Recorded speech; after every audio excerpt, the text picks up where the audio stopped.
이 지사님, 제가 아수라의 제왕, 그분은 누구인가 한번 검토를 좀.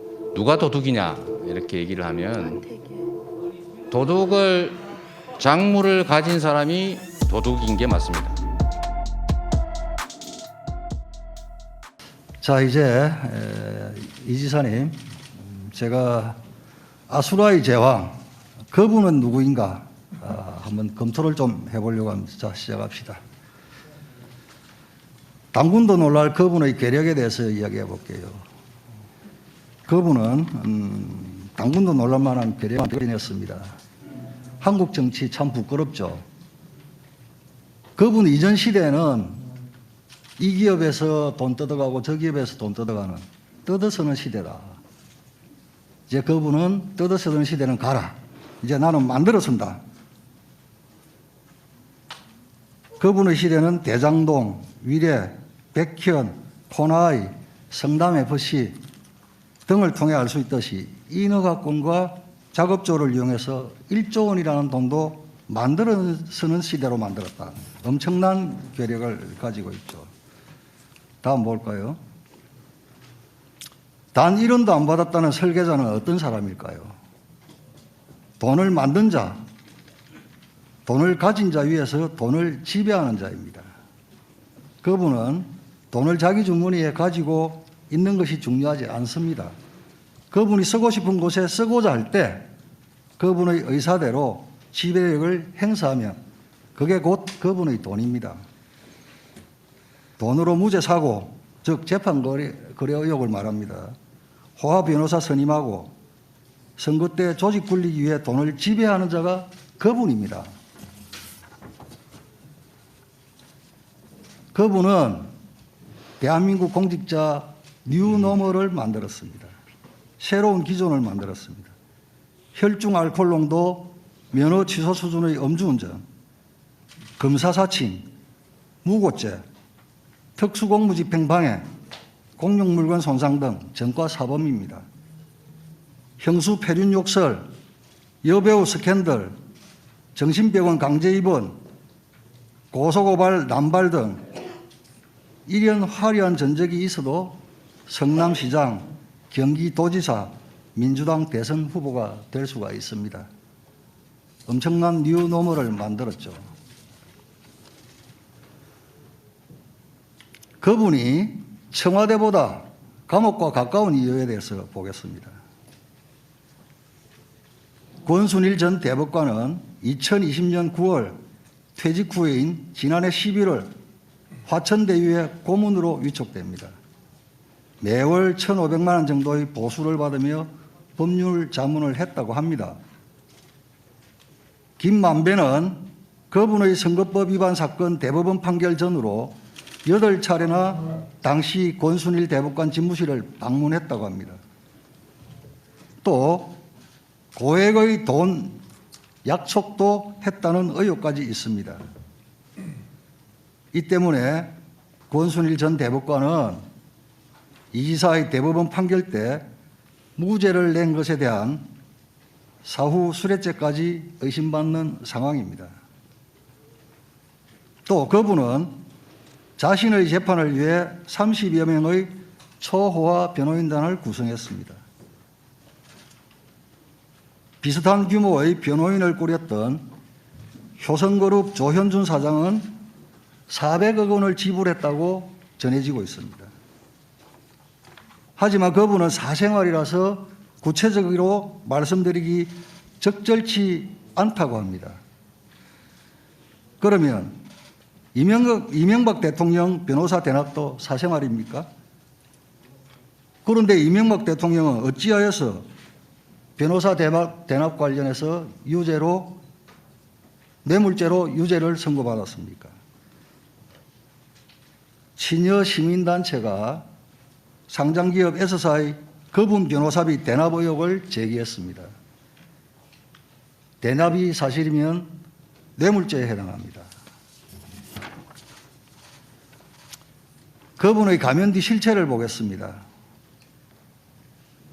그분의 실체는 시민을 챙긴 지자체장이 아니라 돈을 지배하는 자입니다. 변호사 땐 민간 개발을 주장하더니 시장이 되고 난 후에는 공영 개발을 주장했습니다. 가난을 극복하고 성공한 사람이라는 그분, 그러나 그분의 진면목은 권력과 돈의 교집합 꼭대기에서 세상을 내려다보고 있습니다.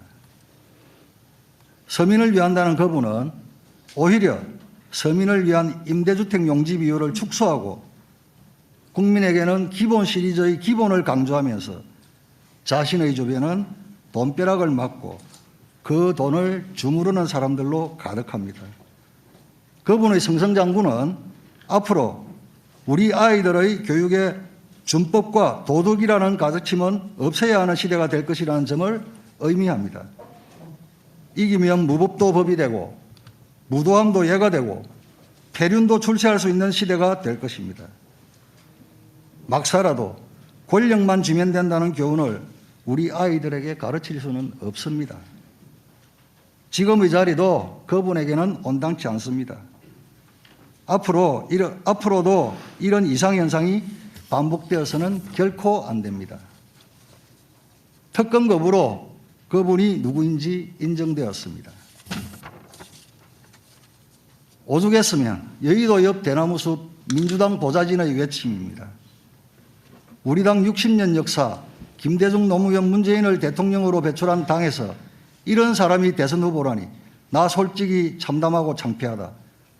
음주운전의 전과 사범이 회관 인턴으로 지원했다 치자 어떤 의원실이 그런 직원 받을까? 당연히 그런 수준의 이력은 일반 회사의 원수도 못 낸다. 보통의 인생이면 일반적인 사람이면 최소한의 인격 수준을 갖출 생활인이라면 그런 욕은 알지도 못하고 남에게 할 생각도 못한다. 내가 욕한 게 아니야. 집권여당 대선주자 말씀이야. 너무 참담했다. 누가 알아볼까 봐 자리를 얼른 피했다. 이 퇴행이 우리를 어디 이 민주당 보좌진의 여침에 대해서 지상이 답변합니다. 네, 제가 먼저 이렇게 발언할 기회를 주신 점 감사드립니다. 우선 제가 네. 잠깐 질문 중에 아까 이해식 의원처럼 주고받으시면 답변을 또 그렇게 하시고 또 그 간사님하고도 말씀을 나눴지만 또 쭉 그 질의를 하시고 또 일정 정도 답변을 하실 시간은 일정 정도는 조금 보장한다 이렇게 이야기를 했습니다. 그래서 그 네. 일정 정도 그 답변을 말씀하실 수 있도록 그렇게 하도록 하겠습니다. 네, 네. 우리 잠깐만 여기 비행기가 지나가고 나면 예. 네.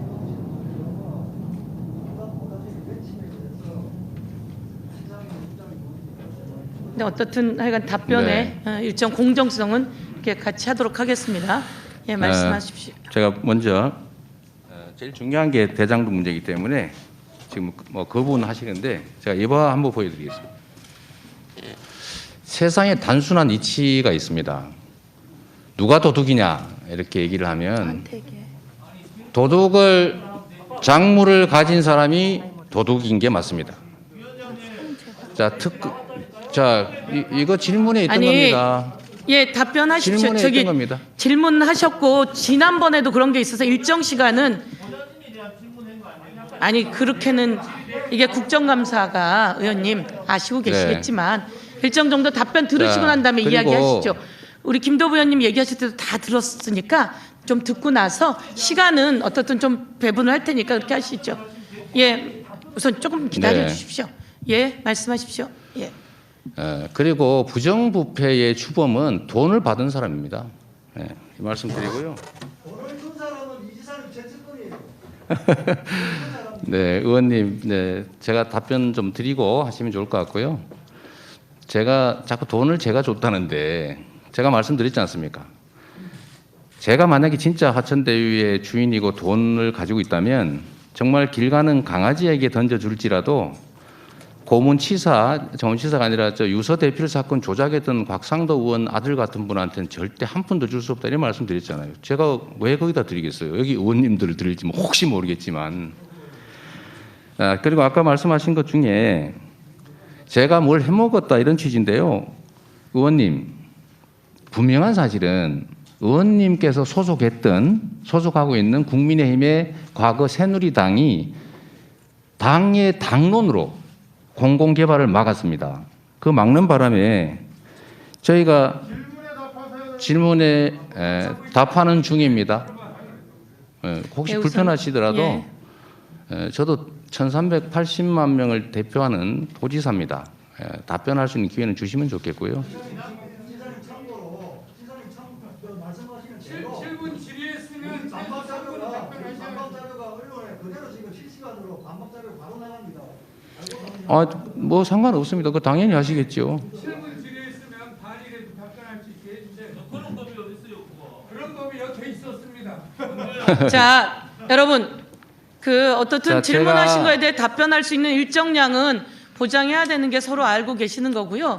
그리고 우리 지사님께서도 적당한 시간으로 딱 끊어서 네, 제가 지금 답변하고 정리해 1분도 주십시오. 말씀을 못 드려서 조금만 기회를 주십시오. 말씀하십시오. 예. 예. 일단은 이 사건은 국민의 제가 시간 재고 있습니다. 그렇게 얘기하지 마시고요. 예, 빨리 정리할게요. 가능하면 예. 저도 기회를 좀 주시면 예. 좋겠습니다. 이제 전부 다 조용히 해주시고 경기도지사님 답변하십시오. 네. 예. 이 사건은 명백하게 국민의힘이 공공개발을 못하게 막았고 국민의힘이 그 동생이 뇌물 받아서 민간개발 주장했고 국민의힘 국회의원이 LH에 국정감사에서 압력 넣어서 LH의 공공개발 포기시켰고 성남시가 제가 공공개발하려고 했을 때 무려 4년이 넘도록 다수 의석을 활용해가지고 공공개발 막으면서 민간개발 강요했고 이 개발 이익을 차지한 민간업자에게 어떤 형태든 금전적 이익을 나눈 건 다 국민의힘 소속의 국회의원 또는 국민의힘이 추천한 국민의힘에 가까운 검찰 출신 변호사들 이런 분들입니다. 그리고 저는 말씀드렸다시피 아까 그 개발 이익 규모를 한번 보여드리면 좋겠는데 최대 1조 원에 이룰 수 있는 이 개발 이익을 100% 환수하려고 했고 그거를 못하게 막았기 때문에 그나마 절반 또는 70%라도 환수한 게 이 사건의 진실입니다. 그리고 아까 말씀하신 중에 설계 얘기하셨는데요. 그럼 다음에 하겠습니다. 아니 그런데 아니 예. 이때가 이렇게 지금 말씀을 조금 더 하시고 네. 지금 이제 한 2분 정도 했거든요. 그러니까 43분에 시작해서 46분 시작했는데 지금 아까 이제 주고받은 얘기 있어서 2분인데 예. 네. 그럼 정리하시겠습니까? 아니 그러면 하나만 좀 더 예, 하겠습니다. 그렇게 하고 정리해 네. 주십시오. 예. 아까 대선 자금 말씀하셨는데 제가 대선을 전에도 치러봤지만 저는 후원금 쓰고도 남아가지고 반납했습니다. 대선 자금이 왜 필요합니까? 선관위에서 지급되는 돈이 수백억이 있는데 그거는 국민의힘 입장에서는 할 수 있는 얘기고요. 변호사비 말씀은 제가 미리 이 자리에서 드리겠습니다. 제가 선서한 증인이기 때문에 사실대로 말 안 하면 위증죄에 해당될 거 아닙니까? 제가 그 말씀을 지금 아예 밝혀드리도록 하겠습니다. 궁금하실 테니까요. 짧게 해 주십시오. 예. 제가 수사 과정, 그다음에 1심, 2심, 3심 재판 3번, 헌법재판소, 헌법소원까지 이 5건의 재판을 했고요.